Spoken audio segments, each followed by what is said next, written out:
이 스바냐 3장 17절을 기록한 이 스바냐 선지자가 활동하던 시대적인 상황은요, 아수르가 쇠퇴하고 바벨론이 근동을 장악할 때였습니다. 요시야 왕은요, 유대 역사 가운데 가장 선한 왕 가운데 한 사람이었습니다. 므낫세의 악행은 유다를 완전히 우상과 죄악으로 더럽혔습니다. 므낫세의 아들 아몬도 그의 아버지 므낫세와 똑같은 행동을 했습니다. 이 상황에서 하나님께서 요시야를 왕으로 세웠습니다. 이러한 타락 속에서 여전히 하나님을 배역하는 유다 백성들, 그 백성들에게 선지자 스바냐는 그들의 죄를 지적하면서 하나님의 징계가 있을 것이니 회개하라라고 외쳤습니다. 이 요시야는요, 스바냐 선지자의 감화와 대제사장 hil기야 그리고 서기관 사반 등의 경건한 인물들의 도움으로 대대적인 종교개혁을 감행했던 것입니다. 그렇지만 종교개혁이라는 것이 하루아침에 쉽게 이루어지는 것은 아니었습니다. 그런데 말입니다, 가장 선한 왕, 종교개혁의 상징적인 인물인 요시야 왕이 애굽의 바로 너고와의 전쟁에서 머깃도 전투에서 죽고야만 합니다. 이 시기의 예언자가 스바냐였습니다. 스바냐, 쯔바니아라는 이 이름의 뜻은 여호와께서 간직하셨다, 여호와께서 숨겨졌다, 여호와께서 보호하셨다라는 의미입니다. 이 쯔바니아는 히스기야 왕의 4대 손이었다라고 스바냐 1장 1절에 말씀하고 있습니다. 스바냐는 유다 백성의 멸망과 심판을 예언했습니다. 스바냐서 2장에 가면 스바냐는 그 백성들을 수치를 모르는 백성이라 그렇게 말을 합니다. 3장에서는요, 포악한 예루살렘 사람들의 멸망을 예언하고 있습니다. 스바냐의 멸망에 대한 예언의 메시지는 아주 직설적이고 분명합니다. 스바냐는요, 예루살렘의 죄악에 대해서 3가지 수식어를 붙여서 이렇게 고발하고 있습니다. 1절 말씀을 보면 예루살렘의 사람들은 패역한 사람들이다, 더러운 곳에 산다라고 말씀하고 있습니다. 포악한 자이다. 여러분, 이 3 수식어를 한번 생각해 보십시오.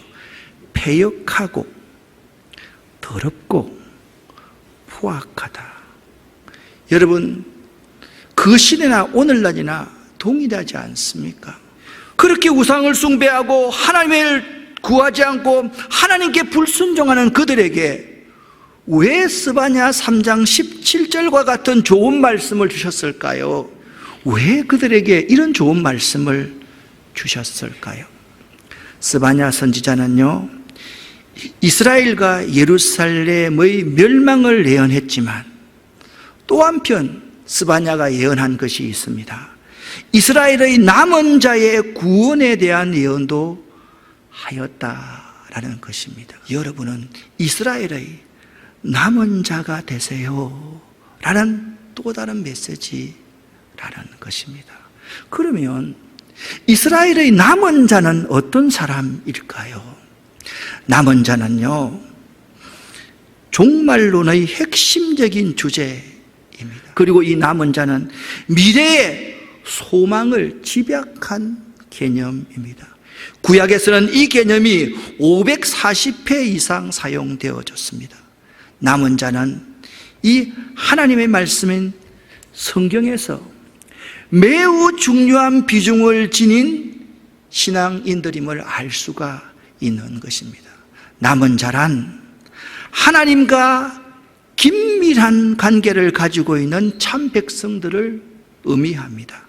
또한 남은 자는 이들인 다가오는 위협과 장애와 희생을 두려워하지 않고 하나님 나라 건설을 위해서 순수함과 열정으로 진력을 다하는 사람, 전력을 다하는 사람을 남은 자라 그렇게 말씀하고 있습니다. 이 남은 자란 교회가 희망을 상실하고 부패하여 교회의 기능을 망각하거나 교회가 세속화와 우상숭배로 인해 거룩한 교회의 구별됨을 찾아볼 수 없는 불가능한, 구원이 불가능한 그 시기에 드러나고 나타나는 성령의 인도하심을 입은 자를 남은 자라, 그렇게 말을 합니다. 여러분에게 묻습니다. 사랑하는 성도 여러분, 여러분은 하나님과 긴밀한 교제를 하면서 살아가십니까? 여러분은 복음을 위한 고난과 역경을 잘 감당하며 헌신하고 있습니까? 여러분은 자신이 한 교회로서 구별됨을 유지하고 있다고 생각하십니까? 여러분은 이 마지막 때에 성령의 인도하심을 사모하며 성령을 덧입고 살아가고 있습니까? 스바냐 1장, 2장, 3장을 읽어가면서 마지막 성경 3장 14절부터 20절이 눈에 들어옵니다. 14절부터 20절까지의 말씀은 영적 이스라엘의 구원을 통한 기쁨을 말씀하고 있습니다. 스바냐는 남은 자를 잃은 사람이라고 정의하고 있습니다.